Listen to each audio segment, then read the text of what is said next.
Hello everyone, welcome back to Stop Academy. मैं मयंक पालीवाल, आपका accountancy mentor. आज के इस वीडियो में आपके लिए लेकर आया हूं क्लास 11 अकाउंटेंसी से chapter number 16 provision and reserves. तो बच्चों, इस चैप्टर के अंदर आपको सिर्फ और सिर्फ थ्योरी पढ़नी है, किसी भी तरीके का कोई भी न्यूमेरिकल अटेम्प्ट नहीं करना है। लेकिन इस चैप्टर में से आपके फाइनल एग्जाम में क्वेश्चन बच्चों जरूर पूछा जाएगा।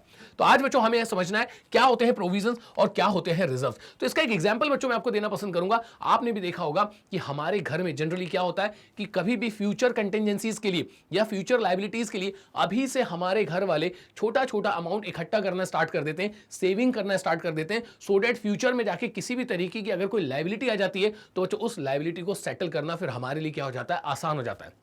आप ऐसे समझिए कि आपकी हायर एजुकेशन के लिए आपके पेरेंट्स ने जिस दिन आपका बर्थ हुआ था ना बच्चों, उसी टाइम से ही आपके लिए सेविंग्स करना स्टार्ट कर दिया था, सो दैट फ्यूचर में जाके किसी भी तरीके की हायर स्टडीज या किसी और पर्टिकुलर लायबिलिटी का अगर उनको अमाउंट पे करना पड़ेगा तो फिर किसी भी तरीके की कोई भी दिक्कत नहीं जाएगी, क्योंकि उस पर्टिकुलर टाइम पर हमारे पास ऑलरेडी बहुत सारा अमाउंट इकट्ठा हो चुका होगा। बिल्कुल उसी तरीके से बच्चों यहां आप देखेंगे कि बिजनेस में भी यही किया जाता है कि बिजनेस में आगे आने वाली लायबिलिटीज के लिए, आगे आने वाले खर्चों के लिए पहले से ही प्रॉफिट में से एक हिस्सा अलग करके रखना स्टार्ट कर दिया जाता है बच्चों। उसी को बोला जाता है प्रोविजन एंड रिजर्व्स। तो बहुत डिटेल में हम लोग समझेंगे प्रोविजंस क्या होते हैं, रिजर्व्स क्या होते हैं, दोनों में क्या डिफरेंस होता है, इसके अलावा कितने टाइप के रिजर्व्स होते हैं किसी भी बिजनेस के अंदर। तो ये सारी चीजें जो आज के इस वीडियो में हम लोग यहां पे समझने वाले हैं। स्टार्ट करूंगा मैं सबसे पहले प्रोविजन क्या है।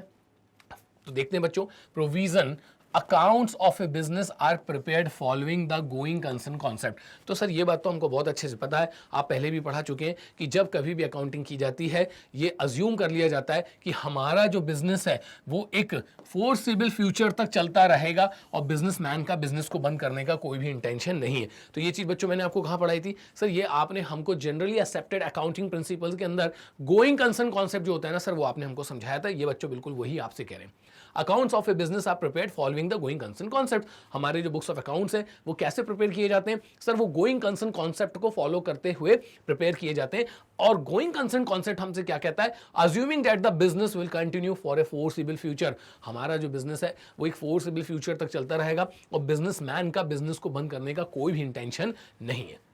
आगे देखते हैं बच्चों, hence to determine the net profit for each year not only the current contingencies but future contingencies should also be considered। तो अगर हमें सही प्रॉफिट पता लगाना है तो हमें जो करंट की हमारी कंटिजेंसीज होती हैं उनका अंदाजा तो लगाना ही है, लेकिन आने वाले दिनों में जो कंटिजेंसीज हमारे पास आ सकती हैं उनका भी बच्चों आपको पहले से ही अंदाजा लगाना होता है। और यहीं पे बच्चों फिर जरूरत निकल कर आ जाती है प्रोविजंस की। एक बार फिर से समझेंगे तो hence to determine the net profit for each year, तो हर साल का सही प्रॉफिट पता लगाने के लिए, आपको करंट ईयर के एक्सपेंसेस और कंटिजेंसीज को तो ध्यान में रखना ही है, लेकिन आने वाले सालों में जो कंटिजेंसीज हमारे ऊपर आ सकती हैं जिसका अगर हमने प्रेजेंट में अरेंजमेंट नहीं करा तो फिर आगे जाके बच्चों हमारी जो ट्रेन है ना वो डिरेल हो जाएगी।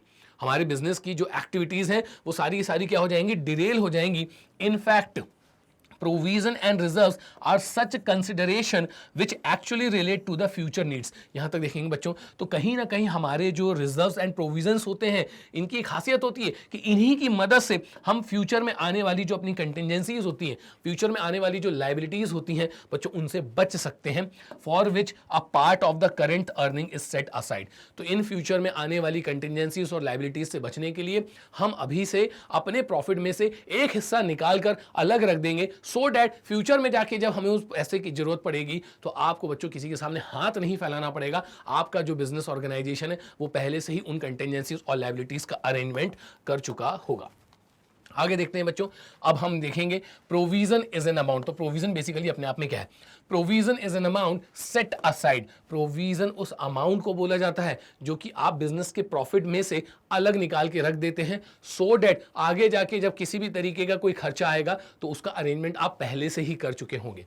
तो provision is an amount set aside by charging it to the profit and loss account or statement of profit and loss in case of companies. तो जो हम लोग बिजनेस स्टडीज में पढ़ रहे हैं, फॉर्म्स ऑफ बिजनेस ऑर्गेनाइजेशन, हमारे पास sole proprietorship है, पार्टनरशिप फर्म्स है हमारे पास, इसके अलावा joint into family business, cooperative societies और आखिरी में आती हैं जॉइंट स्टॉक कंपनीज। तो एक चीज मैं आपको बता दूं बच्चों, जो सोल प्रोपराइटरशिप होती है वहां प्रॉफिट एंड लॉस पता लगाने के लिए प्रॉफिट एंड लॉस अकाउंट बनाया जाता है, और जो जॉइंट स्टॉक कंपनीज होती हैं वहां प्रॉफिट एंड लॉस पता लगाने के लिए statement of profit and loss बनाया जाता है। तो डिफरेंस आपको समझ में आ गया। तो बेसिकली अगर हम सोल प्रोपराइटरशिप की बात कर रहे हैं तो प्रॉफिट एंड लॉस अकाउंट में से एक अमाउंट निकाल के साइड में रख दिया जाएगा, या फिर अगर हम लोग जॉइंट स्टॉक कंपनीज की बात कर रहे हैं तो statement of profit and loss में से एक अमाउंट निकाल के अलग रख दिया जाएगा, to provide for a known liability the amount of which cannot be determined with accuracy। मतलब हमको पता तो है कि आगे जाके ये खर्चा आने वाला है, लेकिन आप उसको बच्चों एक्यूरेसी के साथ जज नहीं कर सकते कि फ्यूचर में आपको कितने अमाउंट की जरूरत पड़ेगी। एक एग्जांपल बताता हूं बच्चों, सपोज मेरी कोई एक छोटी सिस्टर है और मुझे पता है कि भाई आने वाले सालों में 10 साल 15 साल 20 साल बाद मुझे उसकी मैरिज करनी है, लेकिन मुझे ये तो पता है कि 15 साल या 20 साल बाद मुझे उसकी मैरिज करनी है, जिसके लिए मुझे बहुत सारे अमाउंट की जरूरत पड़ेगी। लेकिन मुझे ये थोड़ी नहीं पता कि 15 से 20 साल बाद जब मैं अपनी छोटी सिस्टर की शादी करने जाऊंगा तो मुझे कितने अमाउंट की जरूरत पड़ेगी। मतलब मुझे ये तो पता है कि आगे जाकर खर्चा आने वाला है। तो liability the amount of which can not be determined with accuracy, मतलब हमको ये तो पता है कि वो लायबिलिटी अपने आप में नोन है, हमको ये तो पता है कि आगे जाके वो खर्चा आने वाला है, लेकिन हमको ये नहीं पता कि आगे जाके कितना खर्चा आने वाला है। तो हम प्रेजेंट में ही थोड़ा थोड़ा अमाउंट एस्टिमेटेड बेसिस पे इकट्ठा करते चले जाएंगे, सो डैट अगर हमें फ्यूचर में ह्यूज फंड्स की रिक्वायरमेंट होगी तो बच्चों हमें किसी के सामने हाथ फैलाने की जरूरत नहीं पड़ेगी। वो फंड आप ऑलरेडी जो है प्रॉफिट में से एक एक हिस्सा निकाल कर इकट्ठा कर चुके होंगे। तो एक बार बच्चों फिर से समझ लीजिए कि प्रोविजंस अपने आप में क्या है, ये एक ऐसा अमाउंट है जो कि कहां से निकाला जाता है, प्रॉफिट एंड लॉस अकाउंट में से in case of sole proprietorship, or statement of profit and loss in case of companies. क्यों निकाला जाता है प्रॉफिट में से, वो हिस्सा आपने क्यों अलग कर लिया, तो to provide for a known liability, क्योंकि हमें पता है कि आगे जाके कोई खर्चा आने वाला है, लेकिन कितना आने वाला है हमको ये नहीं पता, लेकिन फिर भी हमने उसका पहले से ही क्या कर लिया है, अरेंजमेंट करके रख लिया है। आगे देखिए कुछ एग्जांपल्स यहाँ पे गिवन है। प्रोविजन फॉर डेप्रिसिएशन, भाई हमको पता है कि आगे जाके हमारे एसेट्स क्या हो जाएंगे, डेप्रिशिएट होते चले जाएंगे, और फ्यूचर में हमको नए एसेट की जरूरत पड़ेगी, तो उसके लिए हम लोग पहले से ही बच्चों प्रोविजन फॉर डेप्रिसिएशन बना के उस अमाउंट का अरेंजमेंट करने लग जाते हैं। यहाँ देखेंगे प्रोविजन फॉर डाउटफुल डेट्स, भाई हर बिजनेस के अंदर बैड डेट होता है, हर बिजनेस के अंदर बैड डेट होता है, तो उस बैड डेट के नुकसान से बचने के लिए आपने प्रॉफिट में से एक हिस्सा किस में डाल दिया है, प्रोविजन फॉर डाउटफुल डेट्स में। तो जब कभी भी आपके बिजनेस में बैड डेट्स होंगे, उन बैड डेट से बचने के लिए आपके पास मान के चलिए एक गुल्लक के अंदर ना ऑलरेडी पैसे रखे हुए हैं, जब भी बैड डेट होगा वो गुल्लक उठा के फोड़ दीजिएगा, जब भी आपको डेप्रिसिएशन के फंड्स की जरूरत पड़ेगी वो गुल्लक उठा के फोड़ दीजिएगा। तो एक पर्टिकुलर पर्पस से आप एक जगह पैसा इकट्ठा करते चले जा रहे हैं, जब भी आपको उस अमाउंट की जरूरत पड़ेगी उस गुल्लक को उठा के फोड़ दीजिएगा। एकदम क्लियर। और देख सकते हैं हम लोग प्रोविजन फॉर रिपेयर्स, यहाँ पे एग्जांपल गिवन है, प्रोविजन फॉर टैक्स का यहाँ पे एग्जांपल गिवन है। तो आप देखेंगे ये वो खर्चे हैं जो कि आने वाले समय में आएंगे, लेकिन कितने अमाउंट के आएंगे ये हमको नहीं पता। कोई टेंशन नहीं, हमने प्रॉफिट का एक हिस्सा इनसे बचने के लिए पहले से ही तैयार करके रख लिया है। यहां देखते हैं बच्चों, यहां पे भी हालांकि वही बोला जा रहा है कि it is an amount set aside out of income or profits, it is a retention of profit. देखो कितनी जबरदस्त बात लिखी हुई है कि यहां पर हम क्या कर रहे हैं, भाई प्रॉफिट अगर पूरा का पूरा बिजनेसमैन को दे देंगे तो वो तो हो सकता है उठा के खर्च कर दे, और आगे जाके जब इन खर्चों के लिए पैसों की जरूरत होगी तब पैसा कहां से लाओगे। तो ये आपसे कहते हैं कि आप एक काम करिए, प्रॉफिट के एक हिस्से को रिटेन कर लीजिए, सो डैट आगे जाके किसी भी तरीके की कोई भी कंटिजेंसीज आएंगी तो उससे बचने के लिए आपके पास पहले से अमाउंट इकट्ठा हो चुका होगा। यहां देखेंगे आगे, the purpose of creating provision, क्यों बनाए जाते हैं प्रोविजंस। तो आप खुद ही सोचो ना, आप भी तो कहीं ना कहीं, या हमारी फैमिली में भी तो कहीं ना कहीं प्रोविजंस बनाए जा रहे हैं। हमारे माँ बाप अपनी इनकम में से एक हिस्सा बचा रहे हैं आपकी पढ़ाई के लिए, एक हिस्सा बचा रहे हैं आपकी शादी के लिए, एक हिस्सा बचा रहे हैं आपके फ्यूचर के लिए। तो इसी तरीके से बिजनेस भी क्या करता है बच्चों, आने वाले खर्चों के लिए पहले से तैयारी कर लेता है। उसी तैयारी को क्या बोला जाता है, प्रोविजन एंड रिजर्व।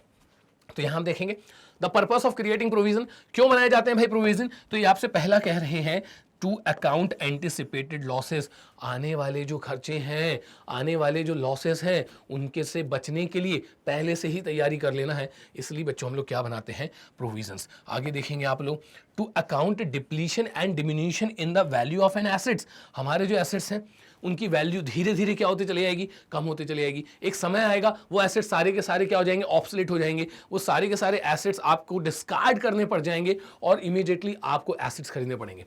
तब इतना सारा पैसा कहाँ से लाओगे? तो आगे जाके अगर कोई एक एसेट है जिसको 10 साल बाद मुझे रिप्लेस करना पड़ेगा, तो क्यों ना 10 सालों तक मैं अपने प्रॉफिट में से एक हिस्सा बाहर निकालूं, सो डैट 10 साल बाद जब मुझे फंड्स की जरूरत होगी उस पर्टिकुलर एसेट को रिप्लेस करने के लिए, तो वो सारा का सारा पैसा मैं इकट्ठा कर चुका हूंगा। नेक्स्ट आपसे बोल रहे हैं टू अकाउंट लायबिलिटीज विच में अराइज, आगे जाके भैया किसी भी तरीके की कोई लायबिलिटी आ गई तो एकदम से फंड कहां से लाओगे? तो इससे ज्यादा बेहतर है कि प्रॉफिट में से एक हिस्सा सेव करते चलो in the form of provision, so that आगे जाके किसी भी तरीके की कोई भी लायबिलिटी आ जाए तो आपको वहां पर एकदम से फंड्स जो है पहले से ही आप अरेंज कर चुके होंगे। देखो बच्चों बिल्कुल वैसा है, मैं आपको बताता हूँ, बिल्कुल प्रैक्टिकली आज आपको बताता हूँ। आपने देखा कि भाई इतना बड़ा पैंडेमिक आया, इतना बड़ा पैंडेमिक आया, कोरोना काल आया, तो बहुत सारे लोग ऐसे थे जिनका जीवन मस्त कट गया। और जिनका जीवन मस्त कटा है ना, वो इसलिए कटा है क्योंकि उन्होंने पहले से ही देखो, किसी को तो पता था नहीं कि भाई कोरोना आएगा, तो कोरोना अपने आप में एक तरीके की कॉन्टिजेंसी हो गई कि कोरोना आ भी सकता था, नहीं भी आ सकता था, किसी को पता थोड़ी नहीं था। लेकिन उन लोगों का जीवन मस्ती में कट गया जिन्होंने पहले से ही इस तरीके के कंटिजेंसीज के लिए कुछ अमाउंट इकट्ठा करके रखा था। और ऐसे लोग जिन्होंने कभी सोचा ही नहीं था कि अरे भाई ऐसी कोई कंटिजेंसी भी आ सकती है, इतना बड़ा पैंडेमिक आ सकता है कि हमको खाली पीली घर में बैठना पड़ेगा, वर्क फ्रॉम होम करना पड़ेगा, उतनी इनकम नहीं हो पाएगी जितनी इनकम होती थी, उनके सारे के सारे बच्चों जो वो ड्यूरेशन है ना, वो बेचैनी में कटा है, वो पूरा का पूरा बेचैनी में कटा है। और हर वो व्यक्ति जिसने इस तरीके की कंटिजेंसीज के लिए अनसर्टेन किसी भी तरीके की भाई लायबिलिटी आ सकती है, उससे बचने के लिए पहले से ही अरेंजमेंट करके रखे ना, उनका कोरोना काल बड़ी मस्ती में निकला है। तो यही आपसे भी आपको यही बोलता है हमारा जो अकाउंट्स है, अकाउंटेंसी है, वो भी आपसे यही कहता है कि भाई फ्यूचर में बिजनेस के साथ कुछ भी हो सकता है, तो आपकी जो बिजनेस की गाड़ी है वो पटरी से डिरेल ना हो जाए, उसके लिए आपको पहले से कुछ अरेंजमेंट्स करते चलना चाहिए। यही है बच्चों प्रोविजंस और रिजर्व्स, इसके अलावा कुछ भी नहीं है। यहां देखेंगे बच्चों आप लोग क्या कह रहे हैं आपसे, the amount of anticipated losses or the depletion in the value of the assets or the liabilities estimated at the time of accounting. तो हमको पता है आगे जाके एसेट की वैल्यू कम होने वाली है, उसको एक टाइम बाद हमको रिप्लेस करना पड़ेगा, तो एकदम से पैसा कहाँ से लाएंगे? तो प्रॉफिट में से एक हिस्सा निकाल के अलग से रख लो। फिर ये आपसे कह रहे हैं और the liabilities is estimated at the time of accounting. जैसे एग्जाम्पल मैं आपको बताता हूं बच्चों यहां पर कि आगे जाके आपके पास कुछ भी एकदम से कोई लायबिलिटी अगर आपके बिजनेस के ऊपर आ गई और आपको उसके अगेंस्ट में अमाउंट पे करना पड़ा, कैसे पे करोगे? एकदम से इतना सारा पैसा कहां से लाओगे? तो क्यों ना हर साल थोड़ा थोड़ा इस तरीके की लायबिलिटीज के लिए हम लोग प्रॉफिट में से एक हिस्सा इकट्ठा करते चले आए, सो डेट जब भी इस तरीके की कोई लायबिलिटी आएगी तो उसको सेटल करने में हमें क्या हो जाएगी? आसानी हो जाएगी। एक चीज जरूर याद रखिएगा, बहुत ही इंपॉर्टेंट फीचर बच्चों मैं आपको बता दूं, ये चार्ज अगेंस्ट प्रॉफिट होता है। It is a charge against profit, hence is debited to profit and loss account. क्या होता है चार्ज? ये एक बहुत इंपॉर्टेंट टर्म, और 11th स्टैंडर्ड में ही समझ लो क्योंकि 12th स्टैंडर्ड में भी इसकी जरूरत पड़ती है। चार्ज और एप्रोप्रिएशन। चार्ज का मतलब है बच्चों कि चाहे प्रॉफिट हो चाहे लॉस हो, आप इसको बाहर निकाल सकते हैं, मतलब इसका अरेंजमेंट कर सकते हैं। जैसे कि प्रोविजन फॉर डिप्रिशिएशन, जरूरी नहीं कि भाई अगर आपको प्रॉफिट हो रहा है तो ही प्रोविजन फॉर डिप्रिशिएशन बनाया जाएगा, लॉस के केस में भी प्रोविजन फॉर डिप्रिशिएशन बनाया जा सकता है, क्योंकि हमको पता है भाई कि वो खर्चा आगे जाके आने ही वाला है। बस इतनी सी प्रॉब्लम होती है कि उन खर्चों की एक्यूरेसी हमें पता नहीं होती है, मतलब कितने अमाउंट का वो खर्चा आगे जाके आएगा ये आपको पहले से पता नहीं होता है, लेकिन ये जरूर पता होता है कि आगे जाके खर्चा आने वाला है, इसलिए आप उसके लिए पहले से ही एक अमाउंट अरेंज करके रख लेते हैं। चलते हैं आगे बच्चों, अब आ चुका हूं मैं रिजर्व्स पे। तो एक डिफरेंस मैं आपको बता दूं, यहां पर जनरली क्या होता है कि जो प्रोविजंस बनाए जाते हैं ना, ये नॉन लायबिलिटीज के लिए बनाया जाता है। मतलब मुझे पता है कि मुझे अपने बच्चे के हायर एजुकेशन पे पैसा खर्च करना है, क्या बनाऊंगा मैं बनाऊंगा सर प्रोविजन। मुझे पता है कि मुझे अपनी बहन की शादी के लिए आगे जाके 20 साल बाद बहुत सारे फंड्स की जरूरत पड़ेगी, क्या बनाऊंगा मैं? प्रोविजंस। लेकिन कितने पैसों की जरूरत पड़ेगी ये मुझे नहीं पता होता है। तो जनरली आपके जो प्रोविजंस होते हैं ना, वो नॉन लायबिलिटी के लिए बनाए जाते हैं, लेकिन उसकी एक्यूरेसी आप पहले से जज नहीं कर सकते। ऑन द अदर हैंड अब आते हैं हम लोग रिजर्व्स पे, ऑन द अदर हैंड अब आते हैं हम लोग रिजर्व्स पे। तो रिजर्व्स का फंडा क्या है अभी मैं आपको बताता हूं। यहां देखेंगे आप लोग, रिजर्व इज एन एप्रोप्रिएशन। देखो मैंने आपसे पहले ही कहा था कि दो टर्म होते हैं, बहुत ही इंपॉर्टेंट होते हैं हमारे लिए, कि अगर हम बात करेंगे यहां पर प्रोविजंस की, तो प्रोविजन को क्या बोला गया? चार्ज बोला गया। प्रोविजन को क्या बोला गया है? चार्ज बोला गया है।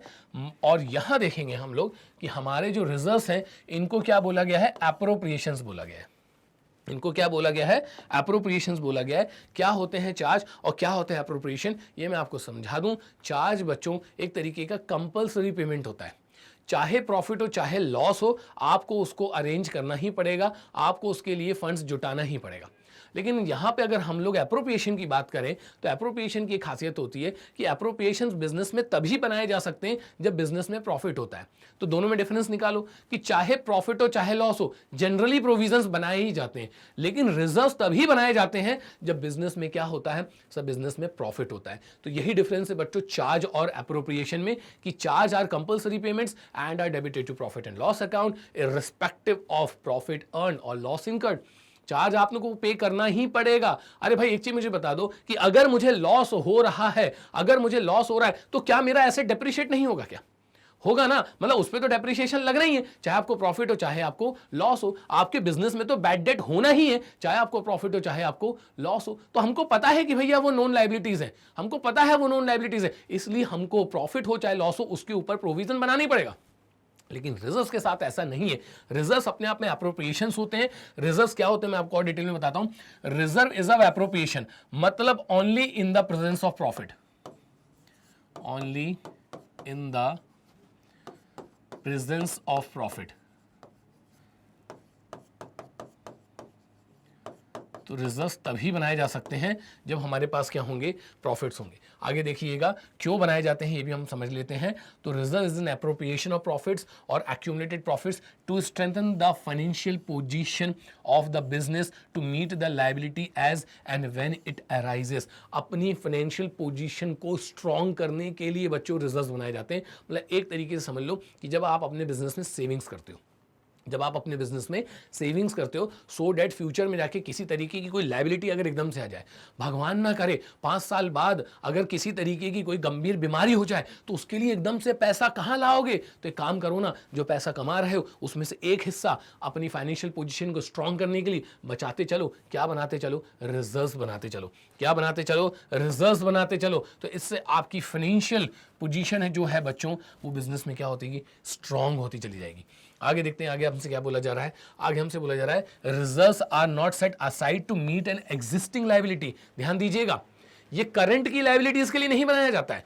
रिजर्व जो होता है वो करंट की लायबिलिटीज के लिए नहीं बनाया जाता है। Reserves are not set aside to meet an existing liability, उसके लिए बेटा प्रोविजन बनाओ। और depreciation in the value of asset, but set aside to meet known or unknown contingencies that may arise in future। तो दोनों में difference बता दूंगा, दोनों में डिफरेंस बता दूं मैं आपको।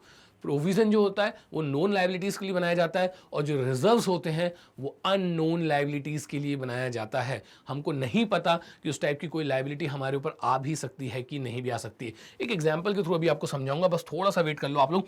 Examples are general reserve. अब नाम ही जनरल है, मतलब आपने प्रॉफिट का एक हिस्सा निकाल के जनरल रिजर्व में डाल दिया है, वो किसी भी तरीके की लायबिलिटी के लिए यूज किया जा सकता है।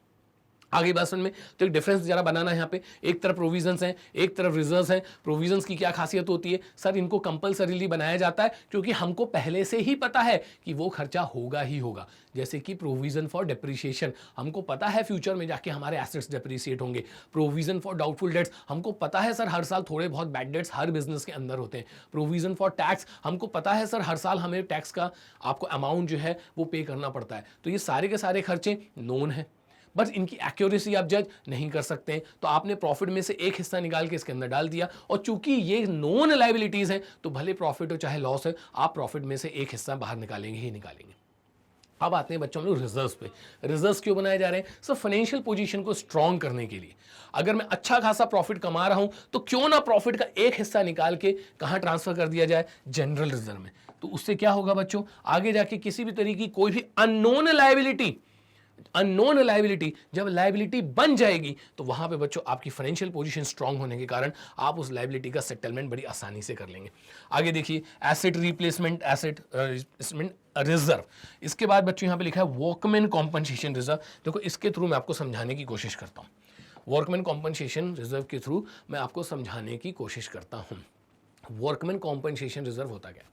अब आप एक बिजनेस को ऑपरेट कर रहे हैं, आपके यहाँ कोई ना कोई एम्प्लॉयज़ काम कर रहे हैं। अगर उन एम्प्लॉयज़ के साथ किसी तरीके का कोई एक्सीडेंट हो जाता है, उन एम्प्लॉयज़ के साथ किसी तरीके की कोई मिस हैपनिंग हो जाती है, तो ऑब्वियस ही बात है, क्योंकि वो आपके यहाँ पर वर्क कर रहे हैं और आपकी वर्किंग के अंडर में उनके साथ कोई मिस हैपनिंग हो रही है, किसी तरीके का एक्सीडेंट हो रहा है, तो बच्चों you have to compensate them. आपको उनको कॉम्पनसेशन देना पड़ेगा।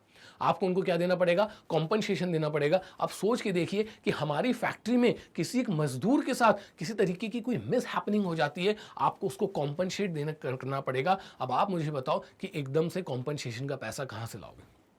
तो हमने क्या करके रखा है? हमने सर ना एक रिजर्व बना के रखा है। हम पिछले कई सालों से एक रिजर्व के अंदर पैसा डाल रहे हैं जिसका नाम है वर्कमैन कॉम्पनसेशन रिजर्व।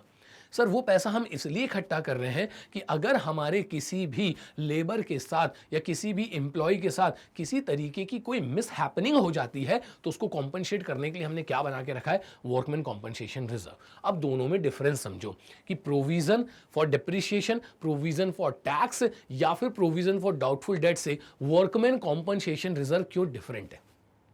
हमें पता है सर कि डेप्रिसिएशन लगना ही है आने वाले सालों में, एसेट की वैल्यू कम होनी ही होनी है। हर बिजनेस में थोड़े मोड़े बैड डेट सर होते ही हैं, ये हमको पता है। प्रोविजन फॉर टैक्स, जब जब माल कमाएंगे, प्रॉफिट कमाएंगे, हमको टैक्स देना ही पड़ेगा। तो आप इसके नेचर पे ध्यान देंगे कि इन चीजों की हैपनिंग जो है बच्चों, वो मुझे नोन है कि डेप्रिसिएशन लगेगा ही लगेगा, बैड डेट होगा ही होगा, प्रॉफिट कमाया तो टैक्स देना ही पड़ेगा। लेकिन ऑन द अदर हैंड हमारे किसी भी वर्कर के साथ मिस हैपनिंग होगी ही होगी, ऐसा जरूरी नहीं है। ऐसा जरूरी नहीं है भाई। अगर आप 10 साल तक बिजनेस चला रहे हो तो हर साल डेप्रिसिएशन लगना ही लगना है, छोटा मोटा बैड डेट देना ही देना है, प्रॉफिट कमा रहे हो तो टैक्स देना ही देना है। लेकिन आप 10 साल तक बिजनेस चला रहे हो, ऐसा जरूरी नहीं है कि किसी वर्कर के साथ कोई मिस हैपनिंग हो जाए। और भगवान से दुआ है हमारी कि ऐसा होना भी नहीं चाहिए।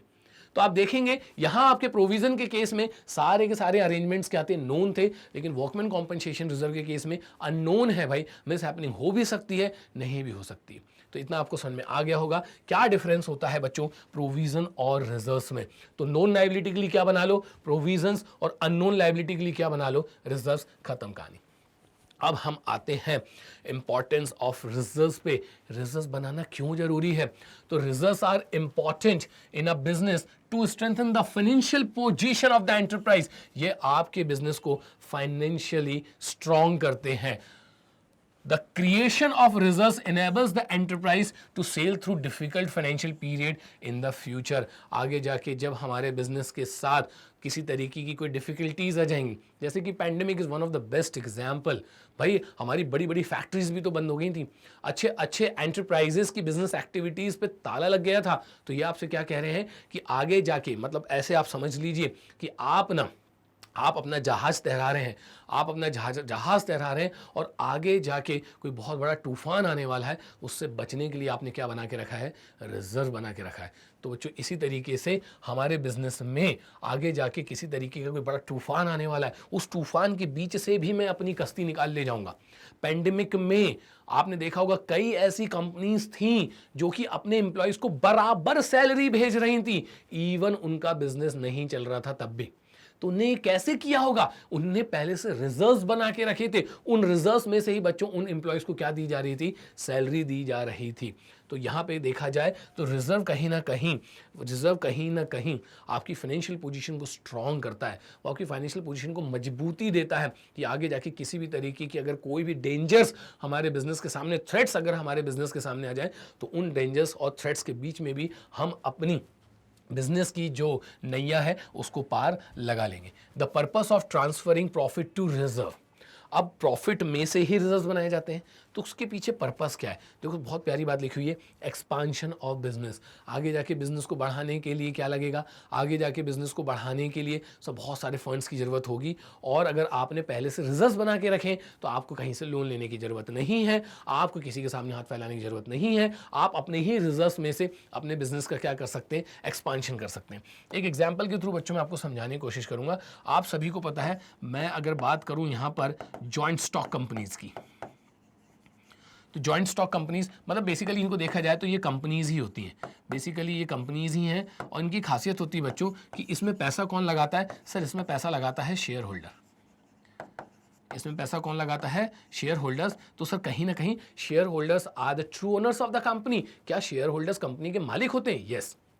अब क्या होगा, जब कभी भी ये कंपनी क्या अर्न करेगी? प्रॉफिट अर्न करेगी। तो प्रॉफिट का जो बच्चों हिस्सा होता है वो बहुत सारे ABCXYZ जो शेयर होल्डर्स होते हैं उन लोगों के बीच में क्या कर दिया जाता है बच्चों? डिवाइड कर दिया जाता है। उन लोगों के बीच में क्या कर दिया जाता है? डिवाइड कर दिया जाता है। भाई ड्राइंग मेरी बहुत पुअर है, ये मैं आपको पहले बता दूं, बहुत ही पुअर। तो ये सब शेयर होल्डर्स हैं बच्चों जिनके बीच में कंपनी का बनाया हुआ प्रॉफिट क्या कर दिया जाएगा? बांट दिया जाएगा। अब आप खुद ही सोचो कि अगर इन लोगों को सारा का सारा प्रॉफिट जो कुछ भी कमाया गया था बांट दिया गया तो ये शेयर होल्डर तो क्या करेंगे? उसको भाई मौज में उड़ा देंगे, उसको खर्च कर देंगे। और आने वाले सालों में कंपनी को एक्सपांशन करना है, कंपनी को दूसरी कंपनी को खरीदना है, कंपनी को कोई नया प्रोडक्ट बनाना है। अब उसके लिए फंड्स की जरूरत है, तो इनसे मांगोगे क्या पैसा दोबारा? ये तो बोलेंगे नहीं, एक बार दे चुके हैं, एक बार हम आपके बिजनेस में पैसा दे चुके हैं इन the form of shares, in the form of share capital. अब काय का पैसा भाई? तो अब बिजनेस को क्या करना पड़ेगा? लोन लेना पड़ेगा। अब बिजनेस को क्या करना पड़ेगा? सर इनको लोन लेना पड़ सकता है, हाथ फैलाना पड़ेगा। तो भाई ज्यादा बेटर ये है कि प्रॉफिट का एक हिस्सा इनको दे दो, प्रॉफिट का एक हिस्सा इनको दे दो और एक हिस्सा क्या बनाते चलो? रिजर्व बनाते चलो to strengthen the financial position of the business. तो उस रिजर्व में से आगे जाके फिर आप क्या कर सकते हो? अपने बिजनेस का एक्सपांशन कर सकते हो। तो ये हो गया बेटा एक्सपेंशन वाला। नेक्स्ट है हमारे पास इंप्रूवमेंट ऑफ फाइनेंशियल पोजीशन। बहुत सारा पैसा रिजर्व में इकट्ठा करके रखा है। अरे किसी भी तरीके का पैंडेमिक हो जाए, मैं 2 साल तक अपने एम्प्लॉयज को जो है घर बैठे बैठे खिला सकता हूं। भाई अल्टीमेटली कोई भी ऑर्गेनाइजेशन चलता किसके?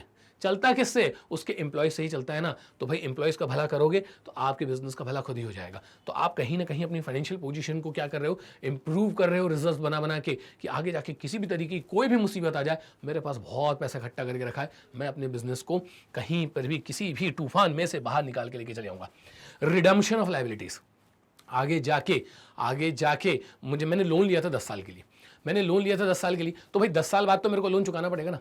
तो 10 साल बाद लोन चुकाऊंगा, एकदम से इतना सारा पैसा कहां से लाऊंगा? भाई मेरे पहले से ही पैसा जोड़ते चल, पहले से ही पैसा कहां डालते चल? रिजर्व में डालते चल। बहुत सारा पैसा इकट्ठा हो जाएगा। 10 साल बाद जैसी लायबिलिटी की ड्यू डेट आएगी, मैच्योरिटी डेट आएगी, उठा के उस रिजर्व में से पैसा लौटा देना। इसके बाद नेक्स्ट है हमारे पास मीटिंग अनफोर्सेबल कंटिजेंसीज। किसी भी तरीके की एकदम से कोई लायबिलिटी आ जाती है उसको बोला जाता है अनफोर्सिंग कंटिजेंसीज। उसको क्या बोला जाता है? Enforcing contingencies. कंटिजेंसीज का मतलब ये होता है विच मे और मे नॉट हैपन। ऐसी चीजें जो हो भी सकती हैं नहीं भी हो सकती हैं, ऐसी चीजें जो हो भी सकती हैं और नहीं भी हो सकती हैं। तो इस तरीके की कंटिजेंसीज से बचने के लिए भी आप रिजर्व में पैसा इकट्ठा कर लो। अब जैसे मैं एक रिजर्व बना रहा हूं, बना रहा हूँ, भगवान अगर 1-2 साल बाद किसी तरीके की कोई मिसहैपनिंग मेरे साथ हो जाए तो मैं कहाँ से लाऊंगा इतना सारा पैसा? तो भाई रिजर्व में रखा है ना, उस अमाउंट से मैं उस लायबिलिटीज को क्या कर लूंगा? सेटल कर लूंगा। इसके अलावा कंपनीज एक्ट खुद ही आपसे कहता है, इसके अलावा कंपनीज एक्ट आपसे खुद बोलता है कि ऐसे बहुत सारे बच्चों लायबिलिटीज होती हैं जिनको आपको पे करने से पहले आपको रिजर्व्स में कुछ अमाउंट मेंटेन करना होता है। जैसे मैं आपको बता दूं कि आपके पास अगर प्रेफरेंस शेयर्स होते हैं, उनका पैसा अगर आपको आगे जाके लौटाना है तो उसके लिए पहले से ही कैपिटल रिडम्पशन रिजर्व में आपको कुछ लीगल रिक्वायरमेंट्स के हिसाब से पैसा इकट्ठा करना पड़ता है। डिबेंचर्स की अगर मैं बात करूं तो डिबेंचर्स का रिडम्पशन होने से पहले आपको डिबेंचर्स रिडम्पशन रिजर्व के अंदर एक सर्टेन अमाउंट जो होता है एज पर कंपनीज एक्ट आपको इकट्ठा करना पड़ता है। तो कानून भी कहीं ना कहीं आपसे कहता है कि आप लोगों को बच्चों जो है यहां पर प्रॉफिट का एक हिस्सा रिजर्व के अंदर मेंटेन करके चलना पड़ेगा। अब हम लोग आगे चलते हैं और बस अब ये हमारा जो चैप्टर है वो अबाउट टू फिनिश है। नेक्स्ट देखते हैं बच्चों कितने टाइप के हमारे पास रिजर्व्स होते हैं। तो यहां देख लेते हैं बच्चों हमारे पास जो रिजर्व्स हैं कितने टाइप के रिजर्व्स होते हैं। तो रिजर्व में हमारे पास है रेवेन्यू रिजर्व और कैपिटल रिजर्व। बहुत इंपॉर्टेंट कॉन्सेप्ट है बच्चों, मैं आप लोगों को बता दूं और बहुत ही सिंपल कॉन्सेप्ट भी है। अगर हम बात करें रेवेन्यू रिजर्व की तो बच्चों याद करो, आपको मैंने जो हमारे इनिशियल चैप्टर्स है वहां आपको पढ़ाया था कि 2 तरीके के हमारे ट्रांजेक्शंस होते हैं, रेवेन्यू नेचर के ट्रांजेक्शंस और कैपिटल नेचर के ट्रांजेक्शन। तो आपके जो डे टू डे एक्टिविटीज से रिलेटेड ट्रांजेक्शंस होते हैं उनको क्या बोला जाता है? रेवेन्यू नेचर के ट्रांजेक्शंस। और जो ट्रांजेक्शन आप कभी कभार करते हैं उनको क्या बोला जाता है? कैपिटल नेचर के ट्रांजेक्शंस। और बेहतर तरीके से अगर आपको समझना है तो मैं आपको बताता हूं, रेवेन्यू नेचर के ट्रांजैक्शंस उन ट्रांजैक्शंस को बोला जाता है जिनसे आपकी एसेट्स और लायबिलिटीज के स्टेटस चेंज नहीं होते हैं। और कैपिटल नेचर के ट्रांजैक्शंस उन ट्रांजैक्शंस को बोला जाता है जिनसे आपके एसेट्स और लायबिलिटीज के स्टेटस चेंज होते हैं। तो ये कॉन्सेप्ट बच्चों आपको यहां पर यूज करना है। चलिए देख लेते हैं क्या होता है यहां पे रेवेन्यू रिजर्व। तो रेवेन्यू रिजर्व में हमसे बच्चों यहां पे बोला जा रहा है revenue reserves are set aside out of revenue profits which are available for distribution as dividend. तो रेवेन्यू रिजर्व्स उन रिजर्व्स को बोला जाता है जिन्हें बनाया कहां से जाता है, रेवेन्यू प्रॉफिट से। कहां से बनाया जाता है, रेवेन्यू प्रॉफिट से। तो सर क्या रेवेन्यू प्रॉफिट और कैपिटल प्रॉफिट भी दो अलग चीज होती है? बिल्कुल, ये दो अलग चीज होती है। मैं अपने डे टू डे एक्टिविटीज से जो प्रॉफिट अर्न करता हूं उसको बोला जाता है रेवेन्यू प्रॉफिट, और मैं अपने काम के अलावा किसी और तरीके से प्रॉफिट कमा लेता हूं उसको क्या बोला जाता है बच्चों, कैपिटल प्रॉफिट। ध्यान से सुनना, एक बड़ी एग्जांपल देता हूं। जैसे मेरा काम है पढ़ाना, पढ़ा के जो मैं प्रॉफिट कमा रहा हूं उससे जो रिजर्व्स बनाऊंगा मैं उन्हें क्या बोला जाएगा, रेवेन्यू रिजर्व्स। और पढ़ाने के अलावा कोई और काम है मेरे पास, क्या कर लिया मैंने, सपोज मेरे पास कोई एंसेस्ट्रल प्रॉपर्टी पड़ी हुई थी, या ऐसा मान लो कि चलो मैंने पिछले साल कोई प्रॉपर्टी परचेज करी थी 10 लाख रुपीस में, और उस प्रॉपर्टी को मैंने इस साल सेल कर दिया 12 लाख रुपीस में। अब मुझे कितने का प्रॉफिट हुआ सर, यहां पर भी आपको 2 लाख रुपीस का प्रॉफिट हो रहा है। तो यहां देखिएगा, मैं जो पढ़ा के कमा रहा हूं उससे जो मुझे प्रॉफिट होगा उसे क्या बोला जाएगा, रेवेन्यू प्रॉफिट। और मेरे काम के अलावा मेरे पास एक एसेट हुआ करता था, 10 लाख का मैंने परचेज किया था प्रीवियस ईयर, और इस साल मैंने उसको 12 लाख में बेच दिया, तो यहां पर भी मुझे प्रॉफिट हो रहा है। लेकिन प्रॉपर्टी खरीदना बेचना मेरा काम नहीं है, मेरा काम तो पढ़ाना है। तो आप अपने काम से जो प्रॉफिट कमाते हैं उससे जो रिजर्व्स बनाए जाते हैं उन्हें बोला जाता है रेवेन्यू रिजर्व्स। और काम के अलावा किसी और तरीके से अगर आपने प्रॉफिट कमा लिया है उनसे जो रिजर्व्स बनाते हैं बच्चों उनको बोला जाता है कैपिटल रिजर्व। तो आपको एकदम क्लियर होगा कि पढ़ा के जो पैसा कमा रहा हूं उससे जो प्रॉफिट अर्न कर रहा हूं उससे जो रिजर्व बनाऊंगा वो हो जाएगा मेरा रेवेन्यू रिजर्व। और भैया प्रॉपर्टी बेचना मेरा काम नहीं है, वो तो मैंने एक्सीडेंटली बेच दी, उससे जो मैंने प्रॉफिट कमाया है उससे बनते हैं बच्चों आपके कैपिटल रिजर्व। तो यहां आप देख सकते हैं कि रेवेन्यू रिजर्व्स उन रिजर्व्स को बोला जाता है जो कि आपके रेवेन्यू प्रॉफिट से कमाया बनाया जाता है। एकदम clear. Which are available for distribution as dividend. तो ऑब्वियस सी बात है कि बड़ी बड़ी कंपनीज में जो डे टू डे एक्टिविटीज से पैसा कमाया जाता है उससे जो प्रॉफिट जनरेट किया जाता है बच्चों उसी से क्या दिया जाता है, अपने शेयर होल्डर्स को डिविडेंड दिया जाता है। आगे देख लेते हैं, रेवेन्यू रिजर्व्स को भी बच्चों हम लोग क्लासीफाई कर सकते हैं under two heads, general reserve और स्पेसिफिक रिजर्व। अब हम एक एक करके यहां पे समझेंगे क्या होते हैं जनरल रिजर्व और क्या होते हैं स्पेसिफिक रिजर्व। स्लाइड चेंज करने से पहले आपको इनके नाम से ही अंदाजा लग गया होगा कि क्या होते हैं जनरल रिजर्व और क्या होते हैं स्पेसिफिक रिजर्व। अगर मैं बात करूं जनरल रिजर्व की तो एक ऐसा रिजर्व रहेगा बच्चों ये जो किसी भी पर्पस के लिए क्या किया जा सकता है, यूज किया जा सकता है। और अगर मेरे पास स्पेसिफिक रिजर्व है तो जैसे कि नाम ही सजेस्ट कर रहा है कि वो किसी पर्टिकुलर पर्पस के लिए बनाया गया है, उसमें डाला गया पैसा उस पर्टिकुलर पर्पस के लिए ही यूज किया जा सकता है, इसके अलावा कहीं और यूज नहीं किया जा सकता। तो कैसे समझना है हमको कि हमारे जो रिजर्व्स होते हैं वो दो तरीके के होते हैं, रेवेन्यू रिजर्व्स, कैपिटल रिजर्व। ध्यान से सुनिएगा मेरी बात, revenue reserves are made out of revenue profits and capital reserves are made out of capital profits. क्या होते हैं रेवेन्यू प्रॉफिट्स, क्या होते हैं कैपिटल प्रॉफिट्स? अपने काम से कमाया गया प्रॉफिट जो है वो रेवेन्यू प्रॉफिट है, उससे बनेगा रेवेन्यू रिजर्व। काम के अलावा किसी और तरीके से पैसा कमा लिया है वो आपका कैपिटल गेन है, उससे बनेगा आपका capital reserve. Is that clear? अब आते हैं बच्चों हम लोग रेवेन्यू रिजर्व पे, फर्दर हम इसको क्लासीफाई करेंगे, रेवेन्यू रिजर्व को फर्दर क्लासीफाई करेंगे जनरल रिजर्व में और स्पेसिफिक रिजर्व।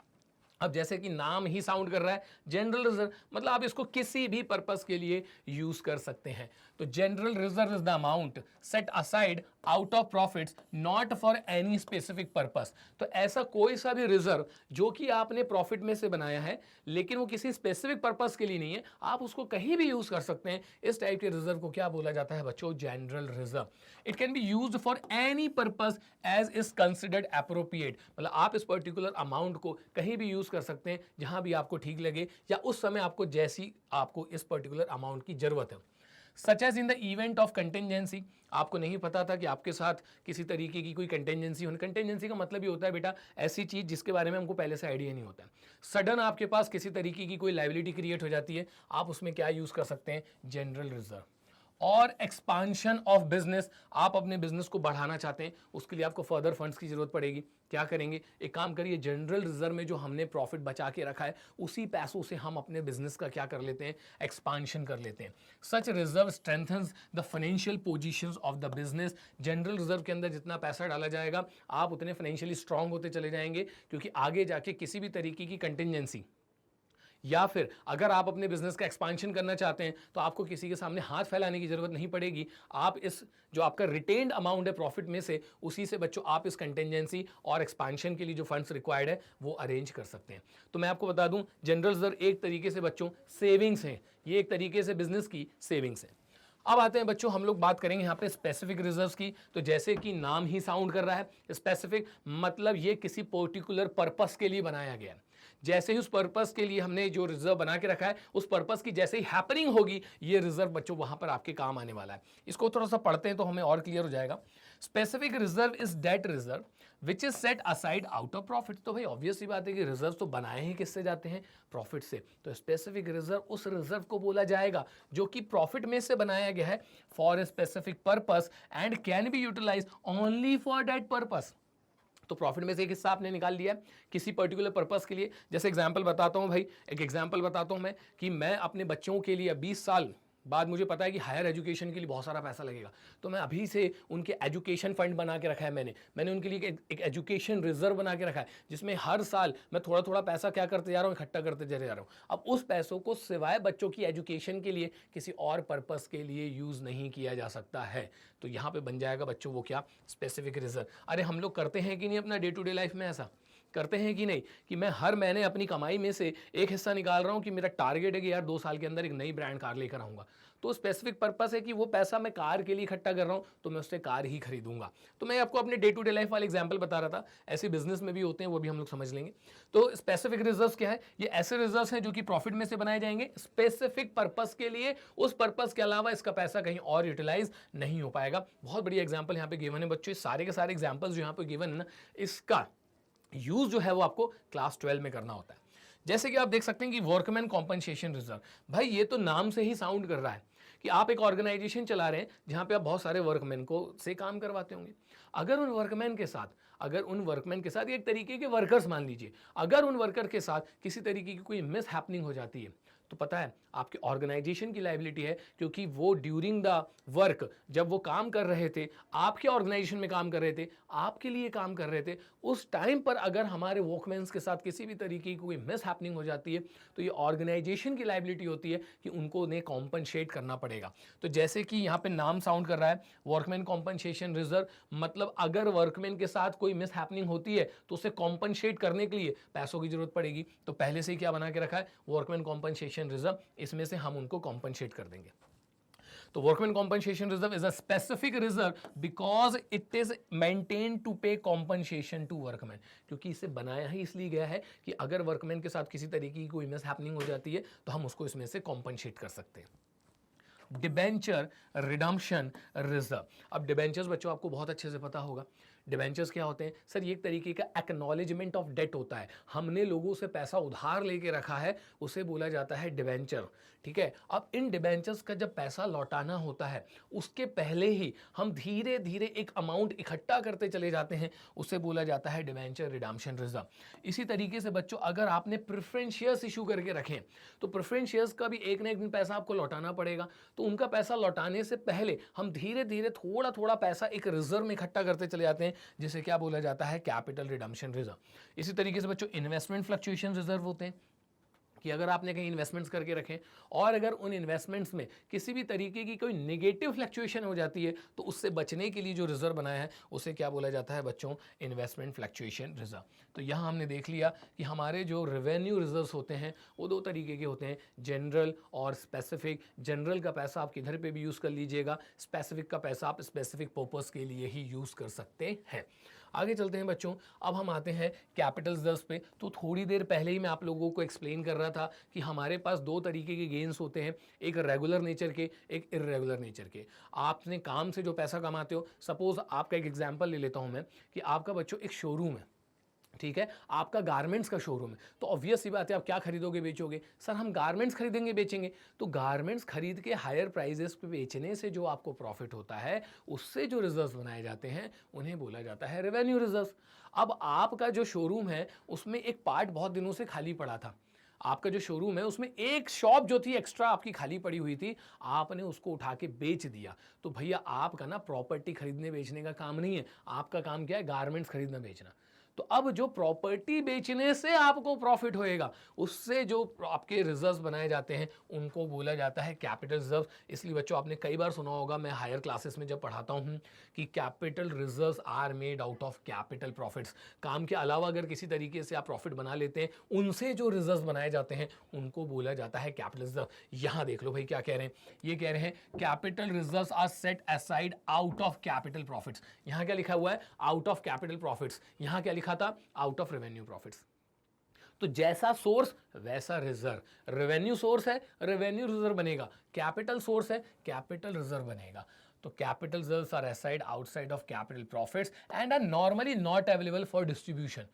इस प्रॉफिट से आप डिविडेंड नहीं बांट सकते हैं, इस प्रॉफिट से आप अपने शेयर होल्डर को फायदा नहीं पहुंचा सकते हैं। जनरली कैपिटल जो आपके प्रॉफिट्स होते हैं वो कैपिटल लॉस को राइट ऑफ करने के काम आते हैं। तो जिस नेचर का आपका क्या है प्रॉफिट है, उस नेचर में उसका क्या होता है, यूटिलाइजेशन होता है। In other words, reserves created out of capital profits and which is not readily available for distribution is capital reserve. तो यहाँ पे आपसे बोला जा रहा है कि ऐसे रिजर्व्स जो कि कैपिटल प्रॉफिट्स में से बनाए जाते हैं और उसका आप शेयर होल्डर के बीच में डिस्ट्रीब्यूशन नहीं कर सकते, जनरली वो कैपिटल लॉस को एडजस्ट करने के काम आते हैं, इन्हें बोला जाता है बच्चों कैपिटल रिजर्व। देखिए accountancy is all about practice. जैसे जैसे आप इस सब्जेक्ट के अंदर जाते जाएंगे ये सारी चीज़ें आपके लिए बहुत आसान होती चली जाएंगी। कुछ एग्जांपल्स बच्चों मैं यहाँ पे लेकर आया हूँ कि वो कौन कौन से ट्रांजैक्शंस हो सकते हैं जिनके कारण हमें कैपिटल प्रॉफिट्स होते हैं और उन्हीं कैपिटल प्रॉफिट्स से हम क्या बना लेते हैं फिर कैपिटल रिजर्व। तो इसमें से बहुत सारी चीज़ें हैं जो अभी आपके समझ के परे हो सकती हैं and the reason behind that कि आप यहाँ पढ़ तो लोगे लेकिन आप इनकी अकाउंटिंग नहीं करोगे। और जैसा कि मैं कहता हूँ कि जब तक किसी चीज़ की प्रैक्टिस नहीं करोगे वो चीज़ समझ में नहीं आती है। तो यहाँ आपसे बोला जा रहा है कि भाई वो कौन कौन से प्रॉफिट्स हैं जिनकी मदद से हम लोग कैपिटल गेन्स अर्न कर सकते हैं। तो कह रहे हैं प्रॉफिट्स प्रायर टू इनकॉर्पोरेशन। अब सर ये क्या चीज़ नहीं लेकर आ गए आप? देखिए किसी भी कंपनी का बर्थ होता है जब उसका इनकॉर्पोरेशन होता है, जब उसका रजिस्ट्रेशन होता है। तो किसी भी कंपनी का एग्जिस्टेंस ही कब आता है, eight the time of incorporation. लेकिन क्या इनकॉर्पोरेशन के पहले उसका कोई अस्तित्व नहीं होता है? बिल्कुल होता है। देखिए मैंने अपनी कंपनी को बाद में, मैंने अपने ऑर्गेनाइजेशन को बाद में कंपनी का फॉर्म दिया। हो सकता है पहले वो सोल प्रोप्राइटरशिप हो सकता है वो पार्टनरशिप हो, अब जाके मैं उसको क्या बनाना चाहता हूं, कंपनी। तो कंपनी तो वो तब कहलाएगी जिस दिन उसका इनकॉर्पोरेशन होता है, लेकिन उसके पहले भी तो उसका कोई ना कोई अस्तित्व होगा, एग्जिस्टिंग होगा, कोई ना कोई बिजनेस कर रहे होंगे। तो हमने इनकॉर्पोरेशन के पहले जो प्रॉफिट बना के रखा होता है उससे क्या बनाए जाते हैं बच्चों, कैपिटल रिजर्व, क्योंकि वो जो प्रॉफिट होता है वो कैपिटल नेचर का होता है। कह रहे हैं एसेट बेचने से जो प्रॉफिट होता है, एसेट बेचना तो काम नहीं होता है, गुड्स बेचना काम होता है। तो एसेट बेचने से जो प्रॉफिट कमाओगे ये आपका क्या कहलाएगा, कैपिटल प्रॉफिट।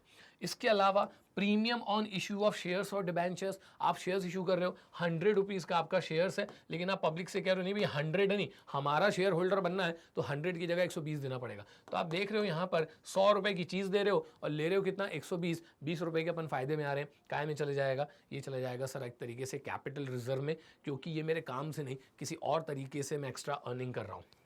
इसके अलावा आपसे कह रहे हैं profit on redemption of debentures. Debentures का पैसा लौटाते वक्त किसी तरीके का आपको कोई प्रॉफिट हो जाता है, काय में चले जाएगा, कैपिटल रिजर्व।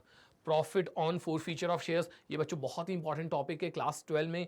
इस पे बहुत सारे आपके जो है क्वेश्चंस हमें पढ़ने पड़ते हैं, बहुत सारे कॉन्सेप्ट्स में हमको डील करना पड़ता है। फिलहाल मैं आपको बताता हूँ फोरफीचर ऑफ शेयर्स क्या होता है। देखिए जो शेयर्स होते हैं ना बच्चों, वो हम लोग इंस्टॉलमेंट पे भी इशू कर सकते हैं। तो सपोज मेरा पहला इंस्टॉलमेंट है 3, दूसरा है 2, नेक्स्ट है 3 एंड अगेन है 2। ये बच्चों मेरे इंस्टॉलमेंट्स हैं, ये मेरे इंस्टॉलमेंट है। मैं आपसे कह रहा हूँ इंस्टॉलमेंट में पैसा दो शेयर का, कितना, 10। अब कोई एक है भैया, उसने हमारा ये वाला इंस्टॉलमेंट दे दिया है, ये वाला दे दिया है, लेकिन ये दोनों नहीं दिया। तो आप देख सकते हो कि यहाँ मुझे 5 रुपीज़ पर शेयर मिल चुका है, 5 रुपीज़ पर शेयर मिल चुका है, लेकिन 5 रुपीज़ पर शेयर नहीं मिला। अब अगर इसने मेरे रिमेनिंग 5 रुपीज़ नहीं दिए तो मैं इसके शेयर्स ही कैंसिल कर दूंगा, मैं इसके शेयर्स ही कैंसिल कर दूंगा और जो कुछ भी अमाउंट इसने मुझे दे के रखा है ये इसका अमाउंट मैं जब्त कर लूँगा, फोरफीट कर लूँगा। तो हम उनसे शेयर्स भी छुड़ा लेते हैं और जो पैसा हमको दे चुके होते हैं वो भी हम जब्त कर लेते हैं। तो बताओ क्या ये हमारा काम हो सकता है? नहीं हो सकता ना। तो काम के अलावा आपने फिर क्या कर लिया सॉरी, प्रॉफिट कमा लिया। तो भाई यहाँ पे आ जाएगा profit on forfeiture of shares. इससे क्या बनेगा, इससे कैपिटल रिजर्व बनेगा।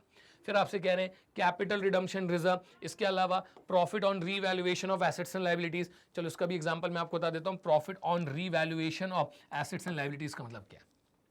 आपके बुक्स ऑफ अकाउंट्स में एक कोई लैंड एंड बिल्डिंग है, आपके बुक्स ऑफ अकाउंट्स में बच्चों एक कोई लैंड एंड बिल्डिंग है और हम देख रहे हैं कि वो कई सालों से 10 लाख रुपीस पे ही रिकॉर्डेड है, 10 लाख रुपीस से रिकॉर्डेड है। लेकिन जब हमने उसका रीवैल्यूएशन किया, मतलब जब हमने उसकी एक्चुअल वैल्यू पता लगाने की कोशिश करी, तो इसकी तो एक्चुअल वैल्यू 12 लाख रुपीस हो गई थी। तो यहाँ आप देख सकते हैं कि मुझे 2 लाख रुपए का क्या हो रहा है, प्रॉफिट हो रहा है। 2 लाख रुपए का क्या हो रहा है बच्चों, प्रॉफिट हो रहा है। तो काम से थोड़ी नहीं हो रहा है भाई, मेरा तो गारमेंट्स का शोरूम था, मैं तो कपड़े बेच रहा था, वो तो लैंड एंड बिल्डिंग की वैल्यू बढ़ने से 2 लाख का प्रॉफिट हो गया। एबनॉर्मल गेन्स क्या बन जाएंगे इससे, सर इससे बन जाएंगे हमारे कैपिटल रिजर्व्स। तो बच्चों ये सारे आपके एग्जांपल्स थे यहाँ पे जिनसे कैपिटल गेन्स होते हैं और उन्हीं से कैपिटल रिजर्व्स बनाए जाते हैं। अब हम आएंगे डिफरेंस देखेंगे, what is the difference between revenue reserve and capital reserve. ये आपके एग्जाम के पॉइंट ऑफ व्यू से बहुत इंपॉर्टेंट है बच्चों, क्योंकि इसके अंदर कोई न्यूमेरिकल्स तो होते ही नहीं है, थ्योरेटिकली आपसे यहाँ पे क्वेश्चन पूछे जा सकते हैं। सोर्स की अगर मैं बात करूँ, सर ये चीज़ अभी हमने समझ ली है, हम बिना देखे ही बता देंगे सोर्स क्या है। रेवेन्यू रिजर्व का सोर्स होता है सर रेवेन्यू प्रॉफिट, काम से कमाया गया प्रॉफिट। और सर कैपिटल रिजर्व का सोर्स होता है कैपिटल प्रॉफिट, काम के अलावा किसी और तरीके से कमाया गया प्रॉफिट। अब हम बात करेंगे यूजेस की, तो सर यहाँ पर जो है हम अपने रेवेन्यू रिजर्व्स को it can B use for distribution of dividends without any pre condition. Sir काम से कमाया गया पैसा था, कंपनी ने अपनी मेहनत से पैसा कमाया है, अपने जिस ऑब्जेक्टिव के लिए उस कंपनी का एस्टेब्लिशमेंट किया गया है उस ऑब्जेक्टिव को पूरा करके पैसा कमाया है, तो भैया एक काम करो शेयर होल्डर्स के बीच में बांट सकते हो। लेकिन it can be used for distribution of dividends only if the company satisfy certain condition prescribed by the Companies Act। यहां कोई मजबूरी नहीं है, छुट्टा छुट्टापन क्या कर सकते हैं, रेवेन्यू रिजर्व का पैसा शेयर होल्डर्स के बीच में बांट सकते हैं। यहां रिस्ट्रिक्शंस होते हैं, कंपनीज एक्ट की कुछ कंडीशंस होती हैं, उनको सेटिस्फाई कर लोगे फिर आप एक काम करो, कैपिटल रिजर्व में से जो प्रॉफिट है वो आप उठा के किसको बांट सकते हो, अपने शेयर होल्डर्स को। पर्पस की अगर मैं बात करूं तो it is created for strengthening the financial position. Revenue reserves बनाने से हमारी फाइनेंशियल पोजीशन स्ट्रांग होती है। क्यों होती है, क्योंकि फ्यूचर में अगर कोई भी किसी भी तरीके का खर्चा आ गया तो एक काम करो, जनरल रिजर्व से क्या कर लेंगे, एडजस्ट कर लेंगे, या फिर कोई स्पेसिफिक पर्पस के लिए अगर मैंने बना के रखा है तो अगर उस तरीके का हैपनिंग हो जाती है उस पर्पस की तो भी ये जो रिजर्व है हमारे काम आ जाएगा। कैपिटल रिजर्व की जैसे नाम से ही सजेस्ट कर रहा है भाई, कैपिटल रिजर्व जो होते हैं ना वो कैपिटल लॉसेस को ही एडजस्ट करने के काम आता है या राइट ऑफ करने के काम आता है। It is created for meeting capital losses or to be use for the purpose specified by the companies act. तो या तो ये कैपिटल लॉसेस को राइट ऑफ करने के काम आएगा या फिर ये कंपनीज एक्ट में बताया गया है कि आप इस पैसे को कहाँ यूटिलाइज कर सकते हैं। तो सर बताओ ना कंपनीज एक्ट में क्या लिखा है, ये सब अभी अपने काम का नहीं है। आगे चलते हैं बच्चों और हमारा बिल्कुल लास्ट टॉपिक अब यहाँ पे आ गया है, सीक्रेट रिजर्व। तो बच्चों जैसे कि ये नाम से ही साउंड कर रहा है, सीक्रेट रिजर्व मतलब इस पर्टिकुलर को सीक्रेटली प्रिपेयर किया जाता है, इसे बैलेंस शीट में डिस्क्लोज नहीं किया जाता है। तो समझ लेते हैं कॉन्सेप्ट की सीक्रेट रिजर्व का क्या होता है। आपसे कह रहे हैं यहाँ पे secret reserve is a reserve the existence or the amount of which is not disclose in the balance sheet. भैया नाम ही क्या है इसका, नाम ही क्या है इसका, सीक्रेट रिजर्व। तो ये जितना भी अमाउंट आपने सीक्रेट रिजर्व में डाल के रखा है वो आप बैलेंस शीट में डिस्क्लोज नहीं करेंगे। It is also called hidden reserve, इसलिए बच्चों इसे हिडन रिजर्व भी बोला जाता है क्योंकि इसका अमाउंट जो है वो बैलेंस शीट में डिस्क्लोज नहीं किया जाता है। It can be said that there is a surplus of assets over liabilities and that surplus is not disclosed or shown by the balance sheet. क्या बोला जा रहा है यहां से कि ये वो अमाउंट होता है जो कि एक्सेस कर जाता है लायबिलिटीज के कंपैरिजन में एसेट से, और इस पर्टिकुलर अमाउंट को बच्चों बैलेंस शीट में डिस्क्लोज नहीं किया जाता है। तो ये कॉन्सेप्ट अभी आपको और क्लियर हो जाएगा जब आप यहां पढ़ेंगे, such reserves are created by showing the assets at a lower amount and the liabilities at a higher amount। तो क्या किया जाता है, हमारे जो एसेट्स हैं, हमारे जो एसेट्स हैं उनकी जो वैल्यूज हैं हम उनको कम दिखाएंगे, कम आंकेंगे, और हमारी जो लायबिलिटीज है बच्चों हम उसको ज्यादा दिखाने की कोशिश करेंगे। तो हमारी जो प्रॉपर्टीज है, एसेट्स, उनकी वैल्यू आप कम दिखा रहे हो और आपकी जो देनदारियां हैं आप उसको ज्यादा दिखा रहे हो, तो आप देखेंगे कहीं ना कहीं बीच में एक डिफरेंस निकल कर आएगा। उसी डिफरेंस से बच्चों क्या क्रिएट किए जाते हैं, सीक्रेट रिजर्व्स। और अब आते हैं बच्चों हम लोग अपने फाइनल टॉपिक पे, जहां पे आप लोगों को मैं डिफरेंस बताने वाला हूं कि रिजर्व्स एंड प्रोविजंस में एग्जैक्टली क्या डिफरेंस होता है। तो सारे कॉन्सेप्ट मैं आपके क्लियर कर चुका हूं। ये लास्ट टॉपिक बच्चों और देख लेते हैं। नेचर की अगर हम बात करें तो it is an appropriation of profit. ध्यान से समझना बच्चों, बहुत इंपॉर्टेंट है, एग्जाम के पॉइंट ऑफ व्यू से इस पे एक क्वेश्चन बनाया जाता है। It is an appropriation of profit, मतलब जो आपके रिजर्व्स होते हैं ये सिर्फ और सिर्फ प्रॉफिट के केस में ही बनाए जाते हैं। अगर आपको लॉस हो रहा है तो फिर वहां पे रिजर्व्स क्रिएट नहीं किए जाएंगे। On the other hand provision जो होते हैं बच्चों वो चार्ज अगेंस्ट प्रॉफिट होते हैं, मतलब ये कंपल्सरीली प्रिपेयर किए जाएंगे चाहे बिजनेस में प्रॉफिट हो चाहे लॉस। तो दोनों का डिफरेंस आपको समझ में आ गया। एक बार फिर समझ लीजिए कि रिजर्व सिर्फ और सिर्फ प्रॉफिट के प्रेजेंस में ही क्रिएट किए जा सकते हैं, और आपके जो बच्चों प्रोविजंस होते हैं इनकी एक खासियत होती है कि प्रोविजंस आप चाहे प्रॉफिट हो चाहे लॉस हो दोनों केस में क्रिएट किए जा सकते हैं। आगे चलते हैं। पर्पस की अगर मैं बात करूं तो it is created to strengthen the financial position and to meet unforeseen liabilities और लॉसेस। क्यों बनाए जाते हैं रिजर्व? प्रॉफिट का एक हिस्सा क्यों बचा के रख लिया जाता है? ताकि हम अपने फाइनेंशियल पोजीशन को स्ट्रॉन्ग कर सकें और आगे जाके किसी भी तरीके की कोई भी अनफोर्सीन लायबिलिटीज आएगी तो उसके लिए बच्चों आपके पास पहले से पैसा आपने इकट्ठा कर लिया होगा। अगर हम प्रोविजंस की बात करें तो it is made to meet known liability. ये चीज मैंने आपको पहले भी बताई थी कि हमारे जो रिजर्व्स होते हैं वो फाइनेंशियल पोजीशन को स्ट्रेंथन करने के लिए बनाए जाते हैं, and on the other hand कोई भी अनफोर्सीन लायबिलिटीज आएगी उसको हम लोग किस तरीके से उस पर्टिकुलर टाइम पे एडजस्ट कर सकते हैं उसके लिए क्या बनाए जाते हैं रिजर्व्स। और प्रोविजन की खासियत होती है कि बच्चों ये नोन लायबिलिटीज के लिए बनाए जाते हैं। बस एक इसकी खासियत होती है कि इसका जो अमाउंट होता है वो आप पहले से डिटरमाइन नहीं कर सकते, जैसे कि प्रोविजन फॉर डाउटफुल डेट्स।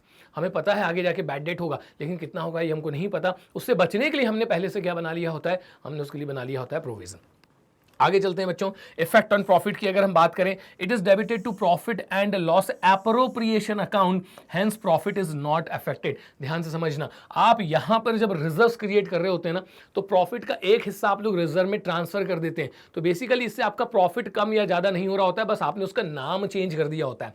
और अगर हम लोग यहां बात करें, it is debited to profit and loss account, hence profit is reduced. और चूंकि बच्चों यहां पर प्रॉफिट एंड लॉस अकाउंट में से प्रोविजन को बनाया जाता है इसलिए आपके प्रॉफिट को क्या कर देता है, कम कर देता है। आगे चलते हैं। इन्वेस्टमेंट की अगर हम बात करें तो रिजर्व में रखा हुआ पैसा आप बिजनेस के बाहर भी इन्वेस्ट कर सकते हैं, it may be invested outside the business. लेकिन बच्चों प्रोविजन में रखा हुआ पैसा बिजनेस के बाहर इन्वेस्ट नहीं किया जा सकता है, क्योंकि वो नॉन लायबिलिटीज के लिए बनाया है हम लोगों ने, जिसका हमें पहले से बस अमाउंट पता नहीं है। इसके अलावा चलिए और देख लेते हैं डिटेल में। अगर मैं डिस्ट्रीब्यूशन की बात करूं तो unutilized part can be distributed as dividend, it reduces divisible profit. Reserve की खासियत होती है, जैसे सपोज बच्चों आप लोगों ने वर्कमैन कॉम्पनसेशन रिजर्व बना के रखा है, जिसका एग्जांपल मैंने थोड़ी देर पहले आप लोगों के साथ डिस्कस किया था। वर्कमैन को कॉम्पनसेट करने के लिए बनाया जाता है वर्कमैन कॉम्पनसेशन रिजर्व। तो अगर वर्कमैन को कॉम्पनसेट करने के बाद कुछ हिस्सा बच जाता है हमारे पास तो बच्चों उसको बांटा जा सकता है बिटवीन द पार्टनर्स, उससे बांटा जा सकता है between the share holders in the form of dividend. लेकिन प्रोविजन का पैसा कभी भी बच्चों डिविडेंड के फॉर्म में बांटा नहीं जा सकता है।